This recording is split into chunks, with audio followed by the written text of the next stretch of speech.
स्नेहा का सपना था कि उसे कोई बहुत ज्यादा समझदार और स्मार्ट पढ़ा लिखा लड़का मिले, लेकिन कहते हैं ना, जो भाग्य में होता है होता वही है। देख, मैं साफ कह रही हूँ, लड़की के बाप के पास भर भर के पैसा है। अरे एक बार लड़की ने तुझे पसंद कर लिया तो समझ के पैसे की तो नदियां भर जाएंगी, लेकिन फिर भी तेरी प्यास नहीं बुझेगी बेटा। अरे माँ, फ्रिज में मैंने 2 बोतल पानी की रखी है, और कैसे प्यास बुझेगी? अरे 5वीं फेल, मैं बात कर रही हूँ पैसों की प्यास की।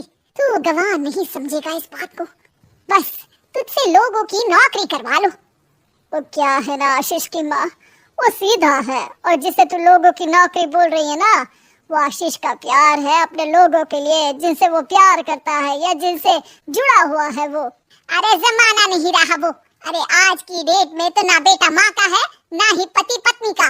कैसी बात कर रही है माँ?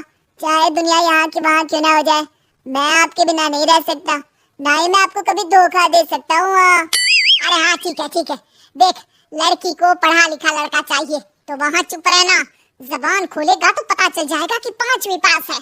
अरे तो पढ़ा देती ना आगे, माना सौतेली माँ हो, लेकिन दहेज की लालच तो अपने बेटे जैसी ही रख रही हो। पापा ऐसा मत बोलिए ना माँ को, वो मेरी माँ है, मैं उनसे बहुत प्यार करता हूँ। अच्छा अच्छा बेटा, कुछ नहीं कहता, बस तैयार हो जा, चलते हैं और देखते हैं कि कौन है लड़की और क्या चाहती है। सभी मिलकर लड़की देखने जाते हैं, जहाँ स्नेहा आशीष को देखकर ही इम्प्रेस हो जाती है। वाह, कितना हैंडसम है, काश इससे मेरी शादी हो जाती, लेकिन पता नहीं कितना पढ़ा लिखा है। स्नेहा, लड़का बहुत अच्छा है, बेचारी की माँ दूसरी है, लेकिन देख रही है ना, हीरा भी इतना चमकीला नहीं होगा जितना कि ये। स्नेहा को समझ नहीं आता कि वो क्या करे। वो आशीष से मिलती है, उसकी सादगी, उसकी बातें से भा जाती है। मैंने नहीं सोचा था कि इतना पढ़ा लिखा लड़का मुझे मिलेगा। मैं शादी करने के लिए तैयार हूँ। और फिर स्नेहा और आशीष की शादी हो जाती है।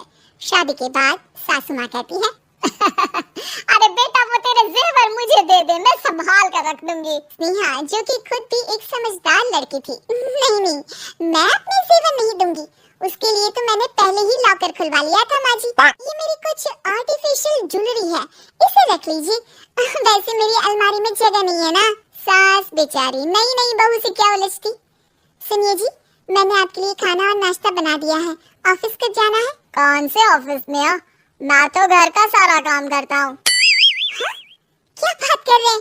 इतना पढ़ लिख कर आप घर का काम क्यों करते हैं? कितना पढ़ लिख कर? मैंने तो सिर्फ 5वीं तक पढ़ाई की है। तभी वहाँ सास आ जाती है। अरे 5वीं तक भी पढ़ लिया तो समझो मेरी कृपा से, वरना तो जो इसके लक्षण थे ना, क्या बताना। अच्छा आशीष, जरा बाहर जा और भाग कर टूथपेस्ट लेकर आ, सुबह से मंजन नहीं किया। और हाँ, फिर जाकर दुकान की सफाई कर देना, तेरा छोटा भाई दुकान पर जाने को तैयार हो रहा है। स्नेहा ये सब सुनकर हैरान रह जाती है। वो सोचती है कि आखिर उससे क्या गलती हो गई जो उसके साथ ऐसा हुआ। आशीष स्नेहा के पास जाता है। सुनो, तुमको तो मैंने पहली मुलाकात में ही बताया था कि स्नेहा आशीष की बात ही नहीं सुनना चाहती है। वो जोर से चिल्लाती है, चुप रहो बिल्कुल, गंवार कहीं के।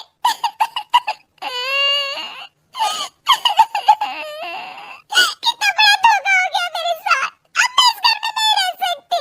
प्लीज ऐसी बात मत करो, मेरी पत्नी हो तुम, जैसे बोलोगी मैं वैसा करूँगा। मैं कोशिश करूँगा बाहर जाकर कोई काम ढूंढ लूँ, पर प्लीज मत जाओ।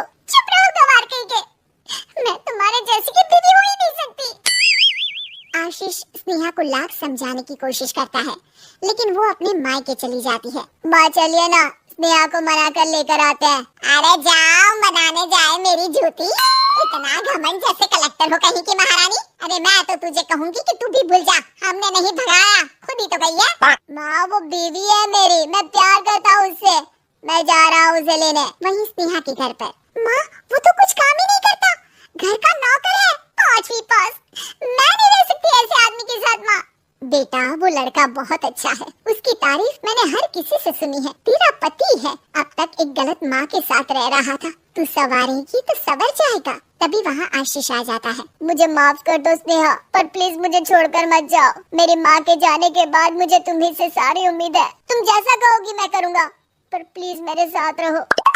सबके समझाने बुझाने के बाद स्नेहा आशीष के साथ घर आ जाती है। आ गई महारानी। अब आई हो और सच्चाई भी पता चल गई है तो थोड़ा तमीज से पति के साथ घर देख, रसोई संभाल और हम सबकी सेवा कर। देखो, मैं अब इस घर में बंटवारा चाहती हूँ। जो मेरे पति का हिस्सा है वो उसे मिले और वो आज से कोई काम नहीं करेंगे। हिस्सा ले लो, लेकिन कमाओगे क्या, खाओगे क्या, धूल मिट्टी। अरे तेरा पति किसी काम का नहीं है, वो तो मेरा बेटा कमा रहा है तो 2 रोटी मिल जाती है इसे। तभी वहाँ स्नेहा के ससुर आ जाते हैं। मैंने एक बंद फैक्ट्री को पहले ही आशीष के नाम कर दिया है और घर के 2 तल्ले में 1 तल्ला ले लो। मैं तो आशीष के पास रहूंगा, वकील थोड़ी देर में आता ही होगा। अरे जाओ जाओ, 2 दिन में भूख से तड़प कर सब वापस आ जाओगे। बढ़िया आई बहू बेटे वाली। फिर क्या था, स्नेहा आशीष के साथ मिलकर बंद फैक्ट्री को खोलती है और मन लगाकर काम करती है। दोनों की मेहनत रंग लाती है और आशीष अपनी मेहनत से एक सफल बिजनेसमैन बन जाता है। लेकिन एक दिन, अरे बहू बेटा आशीष, मुझे माफ कर दो, मैं भी अब तुम लोगों के साथ रहना चाहती हूँ। इस कमबख्त ने तो दुकान का बेड़ा गर्क कर दिया। वो तो आशीष था जो सारा दुकान का काम संभालता था। बेटा हमारे पास तो खाने को भी नहीं बचा। माँ जी, इसे कर्म के फल कहते हैं। खैर, खाना है तो आपको और आपके बेटे को काम करना पड़ेगा, समझी? हे भगवान, अब ये दिन आ गए हैं कि बहू के साथ रहने के लिए मुझे काम करना पड़ेगा। बेटा आशीष, तू ही समझाना अपनी बीवी को। पता है ना मैंने तुझे कितने प्यार से पाला है। हाँ माँ, वो तो ऐसे ही बोल रही है आपको। अरे घर में काम काज के लिए बहुत सारे नौकर चाकर है, आप आराम से रहिए माँ।